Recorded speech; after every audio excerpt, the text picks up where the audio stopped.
สวัสดีวันหยุดครับทุกคนวันนี้ครับมาพบกันในบรรยากาศสบายๆครับ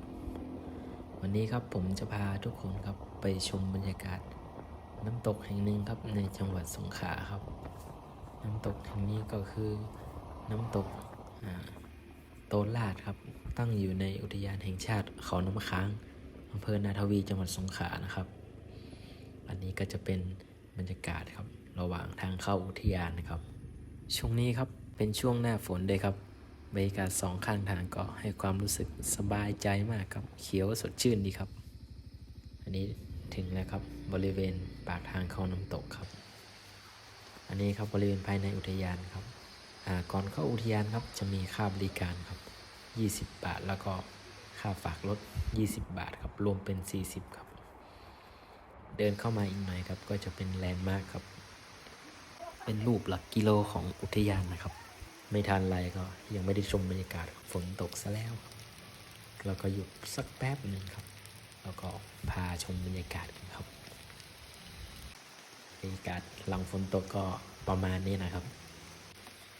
ระหว่างทางครับที่เราเดินเข้าไปครับด้านซ้ายมือครับมันจะเป็นน้ำตกครับไหลมาจากน้ำตกโตนลาดครับจากข้างบนครับน้ำใสมากครับดูแล้วก็สดชื่นดีครับผมก็เลยลงไปดื่มด่ำบรรยากาศสักหน่อยครับวันนี้ก็ยังว่านะครับบรรยากาศครึ้มๆครับฝนตกปล่อยๆครับใครจะมาน้ำตกช่วงนี้ก็เช็คสภาพลมฟ้าอากาศให้ดีนะครับจะได้ไม่เสียเที่ยวครับอันนี้ระหว่างทางที่เราจะไปน้ำตกโตนลาดข้างบนนะครับจะมีต้นไม้ใหญ่ครับผมเลยเก็บภาพบรรยากาศมาให้ทุกคนดูครับอันนี้ก็จะเป็นบริเวณน้ำตกวังหลวงพรมนะครับยังไม่ถึงครับน้ำตกโตนลาดครับถ้าเป็นช่วงฝนไม่ตกครับเห็นเจ้าหน้าที่อุทยานบอกว่าที่นี่คนก็จะเยอะเหมือนกันนะครับอย่างที่ว่ามีลูกรอยสีเหลืองสีแดงนะครับมันจะเป็นบริเวณน้ำลึกนะครับใครมาเที่ยวน้ำตกที่นี่ก็ต้องระมัดระวังหน่อยนะครับโดยเฉพาะเด็กครับต้องดูแลดีๆครับเป็นพิเศษครับสำหรับผมก็เลยเล่นน้ำนะ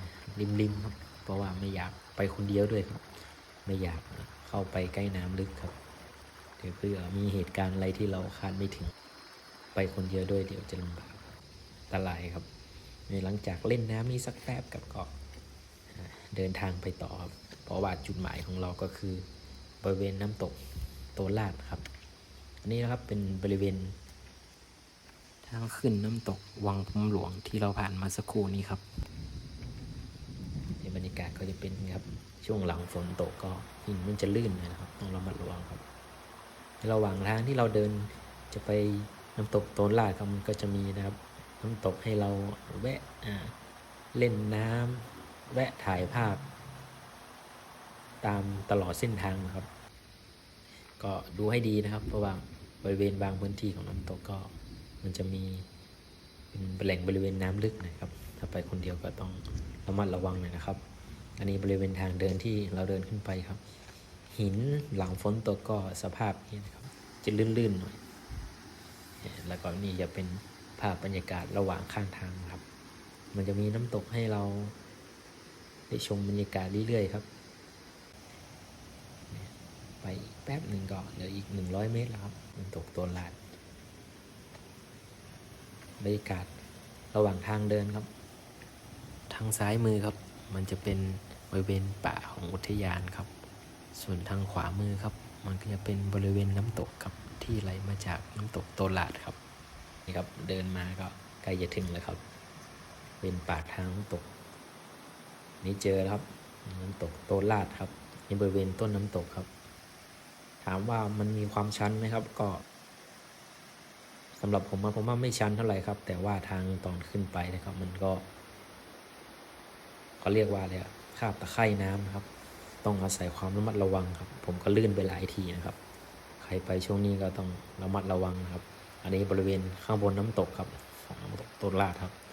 ก็เก็บภาพบรรยากาศมาให้ทุกคนประมาณนี้นะครับขอบคุณทุกคนมากครับที่รับชมรับฟังครับ หากมีโอกาสครับผมจะเก็บภาพบรรยากาศแบบนี้ครับมาฝากทุกคนอีกนะครับ ถ้าชอบก็ช่วยกดไลค์กดแชร์กดติดตามเป็นกำลังใจให้ผมด้วยนะครับขอบคุณครับ